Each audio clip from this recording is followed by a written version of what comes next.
विनोद जी और राधिका की खुशी का ठिकाना नहीं था, क्योंकि कल उनका इकलौता बेटा विनय अपनी पत्नी नीता के साथ ऑस्ट्रेलिया से जो आ रहा था। विनोद जी ने तो ऑफिस से एक हफ्ते की छुट्टी भी ले ली थी। राधिका ने भी अपनी मेड श्यामा के साथ मिलकर कितनी तैयारियां कर ली थी कि बच्चों को क्या क्या खिलाना है, विनय को क्या क्या पसंद है। फ्रिज पूरी तरह से भर चुका था, उसमें अब और कुछ रखने की जगह ही नहीं बची थी। विनोद जी कई बार अपनी पत्नी राधिका को छेड़ चुके थे। कमर दर्द कहाँ भाग गया तुम्हारा? यह सुनकर राधिका हर बार हंस देती थी। विनोद जी सच ही तो कह रहे थे। पिछले 2 साल से तो राधिका कमर दर्द के कारण इतना काम करने की सोच भी नहीं सकती थी, और अब जब से विनय ने अपने आने की बात बताई है, वो फिरने की तरह इधर से उधर कुछ न कुछ करते घूमती ही रहती है। विनय 2 साल पहले आया था अपनी शादी के लिए, सिर्फ एक हफ्ते की छुट्टी लेकर। शादी के बाद से ही 3 साल से वो ऑस्ट्रेलिया में था। नीता ने उसके साथ ही MBA किया था। फिर उनकी दोस्ती प्यार में बदली तो दोनों के घर वालों ने इस शादी के लिए बड़ी खुशी से अपनी रजामंदी दे दी थी। नीता का परिवार मुंबई के अंधेरी इलाके में रहता था और विनोद जी राधिका मुंबई के ठाणे में। नीता भी अपने माता पिता की इकलौती संतान थी। राधिका को बच्चों के साथ रहने की खुशी चैन ही नहीं लेने दे रही थी। शादी होते ही बेटा बहू ऑस्ट्रेलिया चले गए थे, जिसके कारण राधिका के सारे अरमान धरे रह गए थे। तब से फोन पर ही बात होती रहती थी बच्चों से, पर वो तसल्ली तो नहीं होती थी जो साथ रहने में होती है। तय समय पर दोनों के माता पिता एयरपोर्ट पहुंच गए। दोनों परिवारों के संबंध अच्छे ही थे। बच्चों के दूर रहने पर भी चारों लोग संपर्क में रहते थे। इतने समय बाद बेटे को देखते ही राधिका की आंखें भरती जा रही थी, जिन्हें बड़ी कुशलता से वो पोंछती रही। विनय माँ से मिलने के बाद धीरे से कहा, माँ, नीता अपने मम्मी पापा के साथ जाना चाहती है। वो कल परसों तक आ जाएगी। इकलौती बेटी है, वो भी तो शादी होते ही चली गई थी। मन होगा साथ रहने का। ये सब सोचकर राधिका ने कहा, हाँ ठीक है, कोई बात नहीं बेटा, थैंक यू माँ कहकर नीता अपने माता पिता की कार में बैठकर चली गई। विनय विनोद जी और राधिका के साथ अपने घर आ गया। घर पहुंचकर फ्रेश होने के बाद विनय ने माँ की लाई हुई नाश्ते की ट्रे पर नजर डाल के कहा, माँ, इतना सब? विनोद जी हंसे, अभी तो शुरुआत है बेटा, देखना क्या क्या चीजें तैयार की है तुम्हारी माँ ने। अरे पापा, मैं तो थोड़ा बहुत खा भी लूंगा, पर नीता, वो तो घी तेल से ऐसे दूर भागती है कि पूछो मत। वो तो फल, सलाद और सूप ही पसंद करती है, और वो मीठे को तो छुएगी भी नहीं। सुनकर राधिका का चेहरा उतर गया। वो धीरे से बोली, तू तो खाएगा ना बेटा? हाँ, थोड़ा खा लूंगा। विनय ने खाया और तारीफ भी की। राधिका की आंखें तो बेटे के चेहरे से हटी नहीं रही थी। अगले दिन सुबह ही विनय ने पूछा, पापा ऑफिस जाएंगे? नहीं भाई, एक हफ्ता बेटे बहू के नाम। विनोद जी की बात सुनकर विनय बोला, हाँ तो ठीक है, मैं कार ले जाता हूँ और नीता को ले आता हूँ। इस पर राधिका ने खुशी से कहा, हाँ ठीक है, लंच साथ में ही करेंगे। विनय सुबह ही चला गया। राधिका ने नीता की पसंद को ध्यान में रखते हुए सारा लंच तैयार किया। 2 बज रहे थे। विनोद जी और राधिका को भूख लग रही थी। जब से विनय गया था फोन पर बात भी नहीं हुई थी। इंतजार करते करते 3 बज गए तो विनोद जी ने विनय को फोन किया और बोले, कहाँ हो भाई, बड़े जोरों से भूख लगी है। अरे सॉरी पापा, हमने तो लंच कर लिया। नीता को थकान लग रही थी तो वो लंच के बाद आराम करने लगी। सॉरी, मैं आपको बताना ही भूल गया। बेटे की बात सुनकर विनोद जी का स्वर धीमा हो गया। वो भारी मन से बोले, और ये सब खाना तुम लोगों के लिए राधिका ने जो बनाया है? हाँ पापा, हम शाम को आकर खा लेंगे। माँ से कहना अब शाम को कुछ भी ना बनाए, हम वही खाना खा लेंगे। ठीक है कहकर विनोद जी ने एसिडिटी से परेशान भूखी पत्नी का उतरा चेहरा देखकर सामान्य स्वर में कहा, चलो हम लोग खाना खाते हैं। कुछ नहीं पूछा राधिका ने। दोनों ने चुपचाप खाना खाया। फिर विनोद जी ने कहा, खाना बहुत सारा है, अब शाम को कुछ मत बनाना, अब तुम आराम कर लो। राधिका बर्तन समेटकर थोड़ा आराम करने लेट गई। उनका मन भी कुछ भारी हो गया था। शाम भी बीतती जा रही थी। रात के 8 बजे विनय ने फोन किया, पापा हम दोनों कल सुबह आ जाएंगे, आज मैं यहीं रुक रहा हूँ। आज नीता का मन यहाँ की चाट खाने का कर रहा है। पर बेटा, तुम तो कह रहे थे वो ये सब नहीं खाती है। हाँ पापा, पर आज उसका मन है। ठीक है बेटा, गुड नाइट पापा कहकर विनय ने फोन रख दिया। विनोद जी ने राधिका को विनय का कहा बता दिया। अगले दिन सुबह 11 बजे दोनों घर आए। तब जाकर राधिका का मन थोड़ा खुश हुआ। कुछ देर बैठकर सबने बातें की।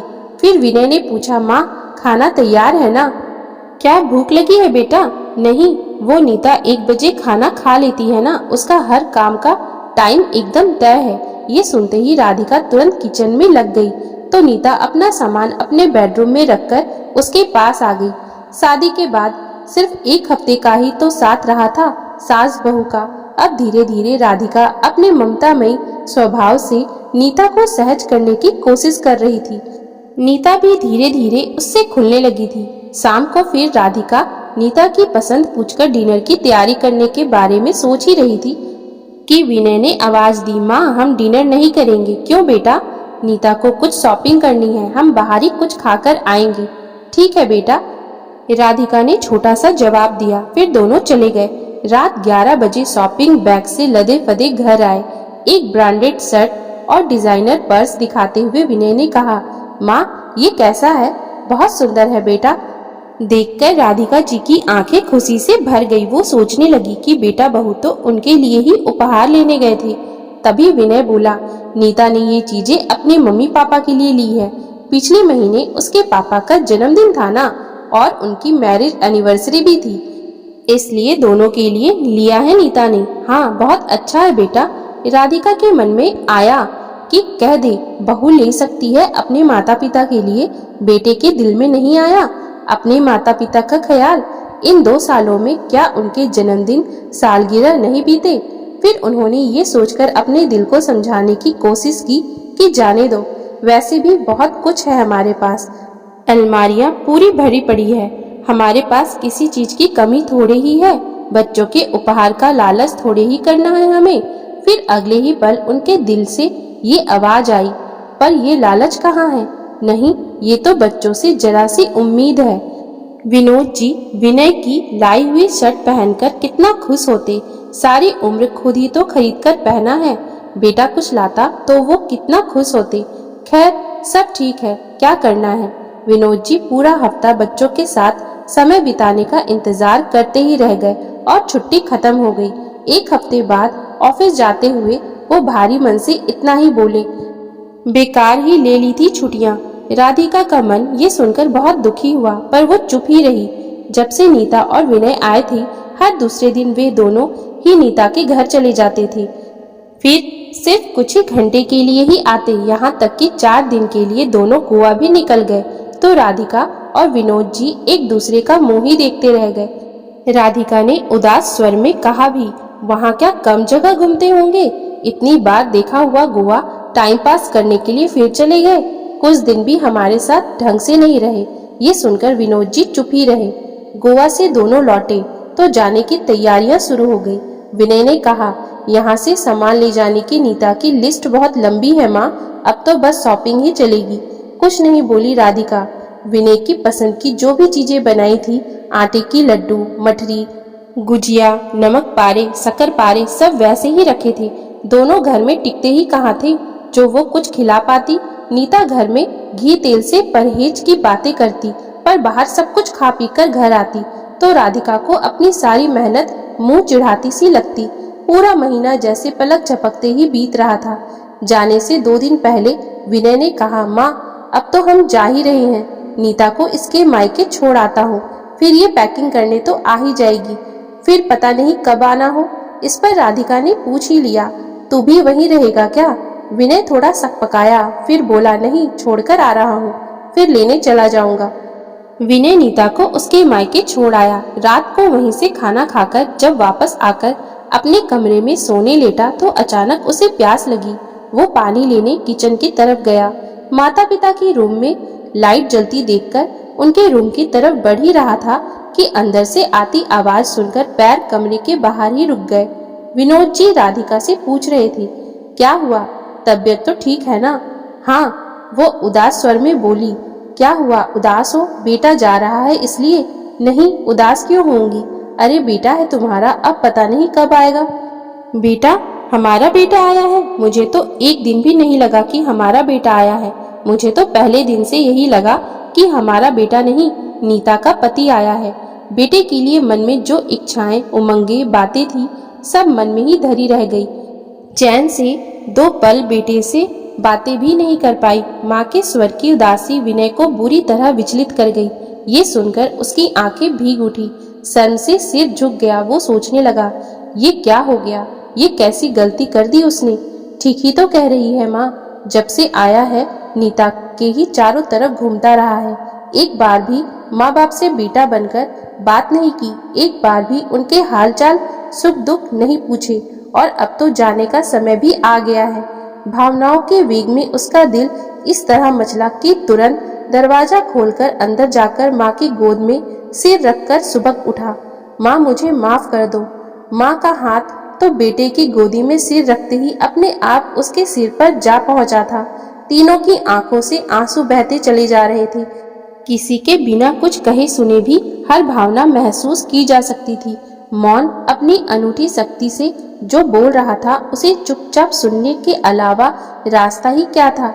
अपने माता पिता के हिस्से के प्यार और समय के प्रति जो लापरवाही विनय से हो गई थी, उसकी भरपाई फिलहाल मुश्किल थी, पर भविष्य में ऐसा कभी नहीं होगा। बस अब विनय बहुत जल्दी माँ का बेटा बनकर लौटेगा।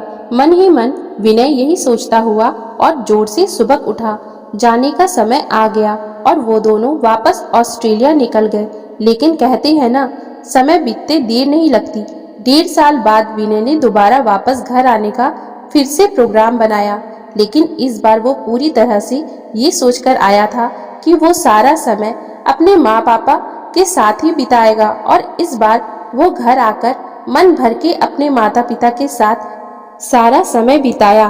उसने खूब सारी बातें की और उसने ऑस्ट्रेलिया से उनकी पसंद की बहुत सारी चीजें खरीद कर लाई, जिसमें एक बेटे का अपने माँ बाप के प्रति ढेर सारा स्नेह भरा था। इस बार राधिका जी और विनोद जी ने खुशी के वो सारे पल अपने बेटे बहू के साथ बिताए, जिसका अरमान उन्होंने कितने सालों से अपने मन में दबा कर रखा था। तो दोस्तों, अगर आपको हमारी आज की ये कहानी अच्छी लगी हो तो कृपया आप हमारे चैनल को लाइक, शेयर और सब्सक्राइब जरूर कर लें, जिससे हम आपके लिए और भी अच्छी अच्छी कहानियाँ लाते रहें।